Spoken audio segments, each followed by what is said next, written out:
اس کا مولا کا جو فلسفہ ہے وہ یہ ہے کہ بھئی اللہ کے جو صفات ہیں جی، ایٹریبیوٹس آف گاڈ جو ہے، ایٹریبیوٹس آف گاڈ جو ہے وہ صرف وہ گاڈ سے الگ نہیں ہے جی، اس کے جو صفات ہے وہ ذات ہے، وہ ذات جو ہے وہ صفت ہے، صفات ذات سے الگ نہیں ہے۔ اگر صفات کو آپ ذات سے الگ سمجھیں تو اس کا مطلب یہ ہے کہ آپ اس کے لیے ایک شریک مقرر کر رہے ہیں، تو اس کے صفات جو ہے اس کے شریک ہو جاتے ہیں۔ تو مولا فرماتے ہیں کہ نہیں، من وصفہ جی فقط ثناہ، ومن ثناہ فقط جزاہ، ومن جزاہ فقط اداہ ابتلا توحید ہو۔ اس کا مطلب یہ ہے جس نے اللہ کے صفتوں کو اللہ سے الگ سمجھا اس نے اللہ کا ایک شریک مقرر کر لیا، اور جب اس نے اللہ کا ایک شریک مقرر کر لیا تو اس نے اللہ کی طرف اشارہ کیا، اور جس نے اللہ کی طرف اشارہ کیا جی، اس نے اللہ کو حسابی عدد سمجھا، کاؤنٹ کرنے کی کوئی چیز سمجھا، اور جس نے اللہ کو ایک حسابی عدد سمجھا اس نے اس کی حد مقرر کر لی، اور جس نے اس کے حد مقرر کر لی توحید کو باطل کر دیا۔ صلوات و محمد و آل محمد۔ یہ اور مولا متقیان کا ہمارے بچوں کے لیے میں عرض کرنا چاہتا ہوں کہ بہت بڑا مقام یہ ہے، آپ سے اگر پوچھے بھئی اللہ کتنے ہیں، اللہ تو آپ بولیں گے ایک۔ مولا فرماتے ہیں ایک نہیں، عدد کا کبھی اطلاق ہو ہی نہیں سکتا وہاں پہ۔ ون کیا ہے؟ One is a mathematical number, تو ون کے معنی 2 بھی ہو سکتے ہیں، 3 بھی ہو سکتے ہیں، ملٹیپلائی کر سکتے ہیں، اس کو ایڈ کر سکتے ہیں۔ تو God is not a mathematical number, جیسا وہ میتھمیٹیکل نمبر نہیں ہے، گاڈ از یونیک۔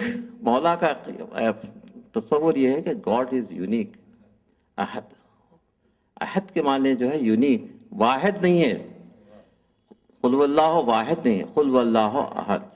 کہو کہ گاڈ جو ہے وہ یونیک ہے، سب ہاں، اللہ الصمد، سب سارے تو یہ جو تصور ہے یونیکنیس کا وہ مولا متقیان کا واضح کردہ ہے، اور اسی کی بیسس پہ لوگ آگے بڑھ رہے ہیں قل واللہ احد کو سمجھنے کے لیے کہ اللہ کی وحدانیت جو ہے وہ اللہ کی یکتائیت ہے۔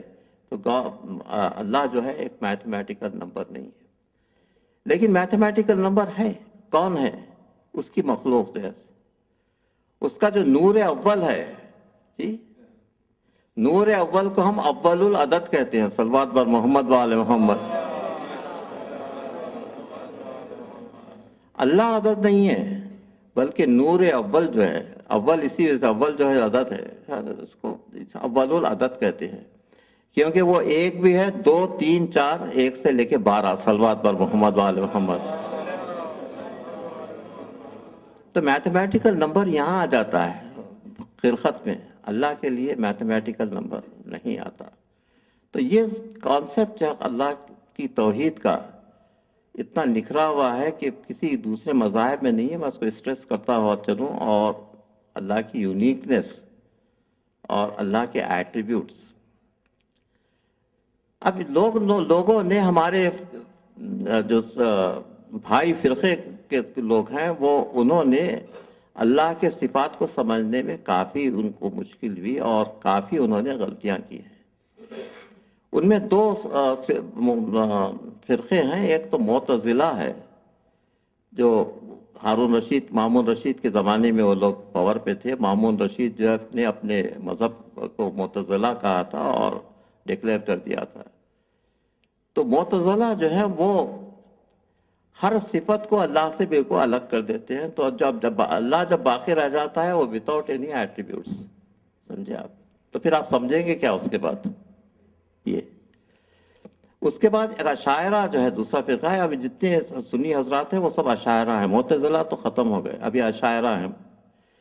تو اشاعرہ کا کہنا یہ ہے کہ اللہ کی ہر صفت جو ہے اس کو آپ پرسانیفائی کر سکتے ہیں۔ جب اللہ کا ہاتھ ہے تو اس کا مطلب ہاتھ ہی ہوتا ہے، ٹھیک؟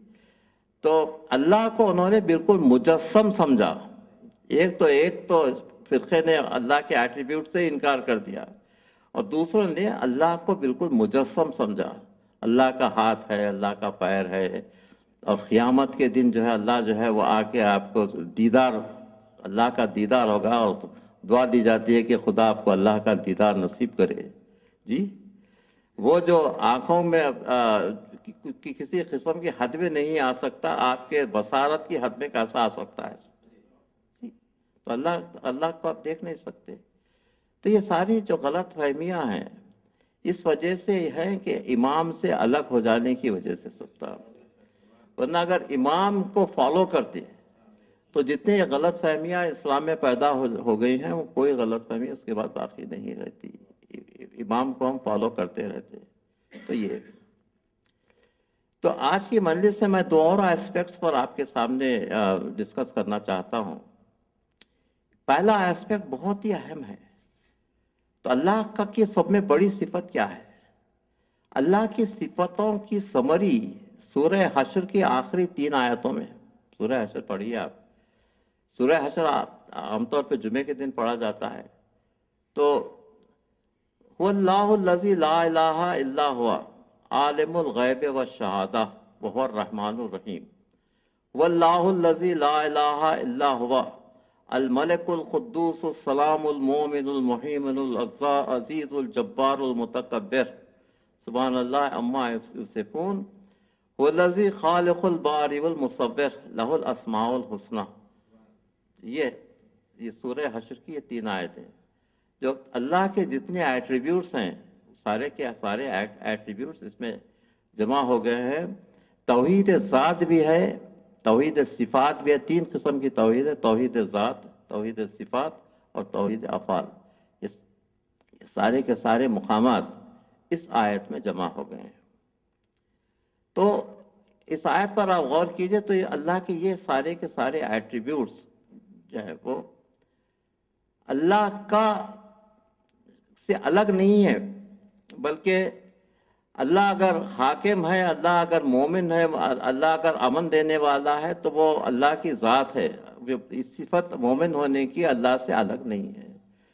تو اس پرٹیکولر ایسپیکٹ کو کہ اللہ کے صفات جو ہے اللہ سے الگ نہیں ہے، امیر المومنین نے بہت واضح کیا۔ اب خالقیت کی صفت کو لیجئے تو اللہ خالق ہے اور ساری کی ساری چیزیں مخلوق ہیں۔ جی، دوسرا خالق نہیں ہو سکتا۔ تو ٹرینٹی کا جو کانسیپٹ ہے، God the father, God the son, God the holy ghost, یہ 3 فادرز نہیں ہو سکتے، 3 گاڈس نہیں ہو سکتے۔ گاڈ صرف ایک ہی ہوگا۔ جب 3 گاڈس آ جائیں گے تو اس کے بعد اس میں کلیش پیدا ہونے لگتا ہے۔ اسی طریقے سے ہندوؤں کا کانسیپٹ ہے، آریہ سماج کا کانسیپٹ یہ ہے، وہ بھی ٹرینٹی کے قائل ہیں، اور وہ اس کے قائل ہیں کہ اللہ، بڑا امپورٹنٹ مقام آپ کے سامنے عرض کر رہا ہوں، اللہ روح اور مادہ، گاڈ، اللہ اسپرٹ اور میٹر، یہ تینوں کے تینوں قدیم ہیں۔ جی، اللہ ہی قدیم نہیں ہے بلکہ میٹر بھی قدیم ہے اور روح بھی قدیم ہے۔ تو اس پرٹیکولر کانسیپٹ پر دیکھیے اور اس پر سوچیے کہ کیا مادہ قدیم ہے؟ کیا یہ کائنات قدیم ہے؟ کیا کائنات اللہ کے ساتھ تھی یا اللہ سے پہلے تھی؟ جی، اگر یہ کائنات اللہ کے ساتھ، اللہ سے پہلے، تو اس کا خالق کون ہے پھر اس کے بعد؟ جی جی، اور 2 خالق ایک جگہ جمع نہیں ہو سکتے۔ اگر آپ ایک کو خالق سمجھے تو دوسرے کو مخلوق سمجھنا پڑے گا۔ جی، تو اس لیے اس نتیجے پر آپ پہنچتے ہیں کہ نہیں، یہ کائنات جو ہے پہلے سے ہی موجود نہیں ہے، کائنات قدیم نہیں ہے۔ ارسطو کا ایک کانسیپٹ تھا کہ کائنات قدیم ہے، لیکن اس لحاظ سے کائنات قدیم نہیں ہے بلکہ کائنات کی تخلیق کی گئی ہے۔ اس ارسطو کے کانسیپٹ کو بہت سے مسلمانوں نے بھی ایکسپٹ کیا تھا، اور